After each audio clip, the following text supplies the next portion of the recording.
The 12th of August, human year 1601. Drigan. As I write this, I cannot help but look back over the years. The date the mortals use means nothing to me, or any of the other Dragon Kings. Yet we are bound by it, if we are to live in their world. A world I helped to create. A world my kind must now hide in. I finished visiting those Dragon Kings who have chosen to sleep. It is a burden I gladly take on, to give my brethren a chance to escape the hellish lives we have chosen to live.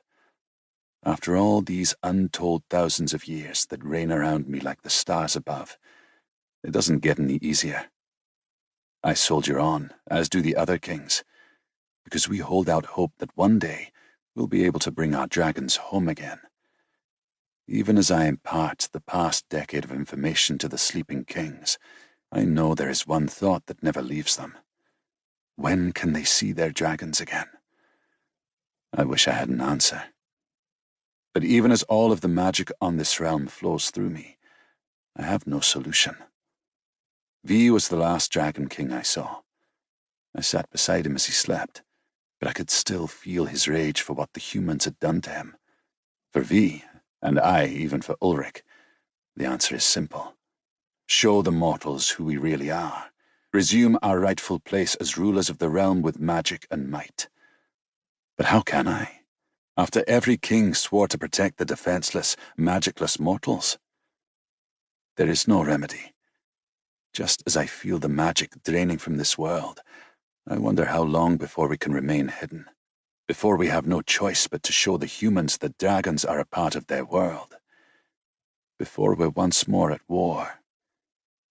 Though I will try and tell the mortals there is no weapon they have that can destroy us, I know they will not listen. Still, I will attempt to save them, even though I know the end result will be their demise. There is no winning for either side, but especially not for us Dragon Kings. Not now, and I fear not ever. Constantine, the King of Golds, King of Dragon Kings. Con set aside his quill and let the ink dry. He blew out a breath and raked a hand through his hair, shoving it from his face and gathering it at the base of his neck before wrapping a strip of leather around the thick length. Dawn was fast approaching. He softly closed the journal and tucked it away in a drawer of his desk before rising. As he walked from his office, he proudly looked around at what the kings had accomplished living in secret. Their whiskey had become so well known that even Queen Elizabeth requested it. Con had plans for their company's future, and everything was already falling into place. The whiskey, as well as the sheep and cattle, were a viable cover for the kings that could be used for hundreds of years to come, and Con planned to work it until it was no longer needed. He reached the bottom floor and found Nikolai surrounded by candles as he painted another dragon scene.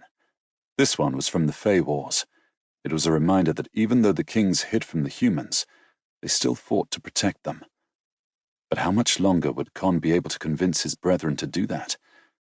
Already he'd lost Ulrich. "We know where he resides," Nikolai said.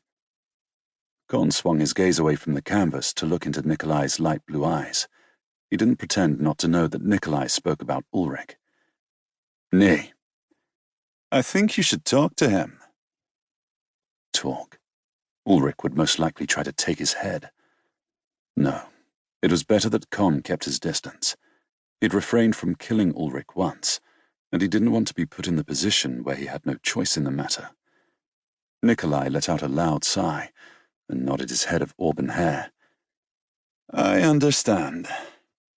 Con clapped his friend on the shoulder before walking past him and out the door.